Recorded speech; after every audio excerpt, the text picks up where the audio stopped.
Hi everyone, it's Miriam from livekabbalah.com. Happy new month of Tammuz.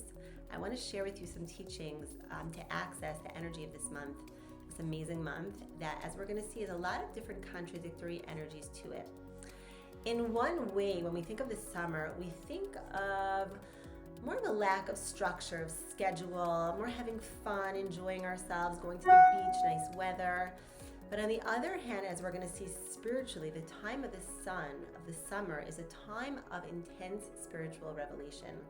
It says, Ki shemesh umagen havaya elokim, that the shemesh, the sun, represents the name of God called Havaya, Yud Kei Vav Kei, the highest tetragrammaton name of God, which means that whenever the sun is out, the day, and especially in the time of the summer, the time where the sun is most revealed and the longest days of the year, is a time of intense revelation. Elokim, which is God within nature, represents really the ozone layer, where the potential is actually diminished. So the time of the winter is the time where there's a diminishment of the sun, and actually there's less spiritual energy. And that's why, we say when there's a coldness in the air, there's less spiritual energy. So there's two different contradictory elements going on. Because again, in one way, there's intense spiritual energy, intense possibilities to really go into ourselves, our soul, connect to God in a very, very deep and high way. And at the other side, it's a time, again, of more vacations, on the beach, enjoying ourselves and relaxing. And that could seem like a very opposite energy. And we see this actually even in the name of the month of Tammuz. The name of Tammuz comes from the name in Ezekiel. Talks about this Canaanite or Babylonian idol, which was called a Tammuz idol. And this idol was actually in the form of a person. And it says that the eyes of the idol had coals in it. And they would light up this idol, and the eyes would be as if they were crying.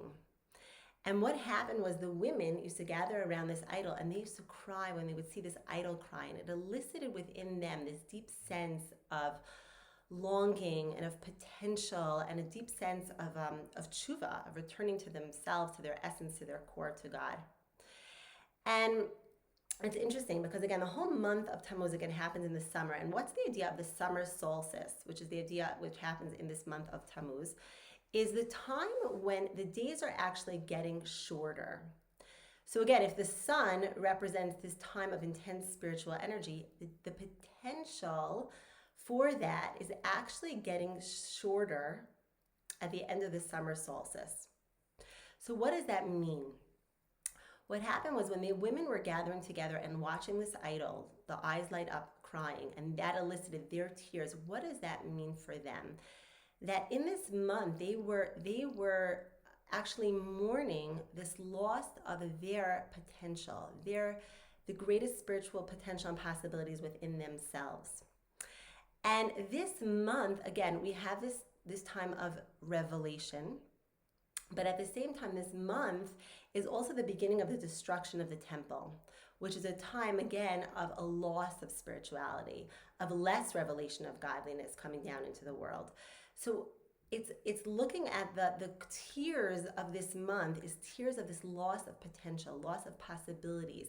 And when we feel like even if things are really challenging and we don't feel like on fire, we don't feel like we're really living up to what we could, and we feel a certain sense of despair, but it's always when we hold on to the potential of what's possible for us, and we really believe in our potential, we believe in the possibilities within ourselves, that brings a sense of joy.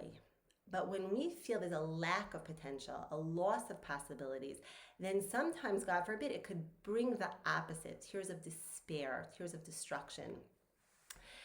And that's really the whole energy of the month, is not to get sucked into, wow, there's a loss of potential, loss of possibilities, but at the same time to recognize the intense spiritual energy here. And we see this really encapsulated in the story of the destruction of the temple. It says that Rabbi Akiva was standing around with the great sages of the time, and they were watching the temple actually be destroyed. And all the sages were crying, they were mourning, and Rabbi Akiva was actually laughing. They said, Rabbi Akiva, like, why are you laughing? The great sage Rabbi Akiva is laughing as the temple is being destroyed. And what did he say? He said he didn't see the destruction. He saw the future redemption. And I think that's such a deep level lesson for us, in that sometimes when we see destruction, we see challenges in our life, we're going through difficulties in our life, we could really come into a place of despair and a loss of hope. But the message of this month is really to hold on to this longing and the of potential, and that should bring us to a great place of joy, of really connecting to the spiritual energy, not getting to a place of like despair with it, but to a place of, wow, there's so much potential here, there's so many opportunities, and how can I manifest that with joy? How can I manifest that from a place of expansiveness? Like the story of Rabbi Akiva. And again, what's the idea of an idol? An idol is a image of a man representing a god.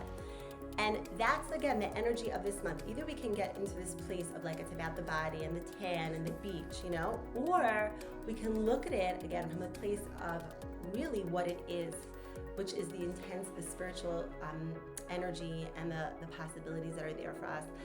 And I think we really also have to hold on to ourselves with a lot of compassion and a lot of love in seeing our potential and using that and stepping into self-love and joy and compassion, to use that as a way of growth and not, God forbid, in the opposite way. So wishing you all a beautiful new month and looking forward to sharing more very soon. Good Chodesh. Beautiful new month to everyone.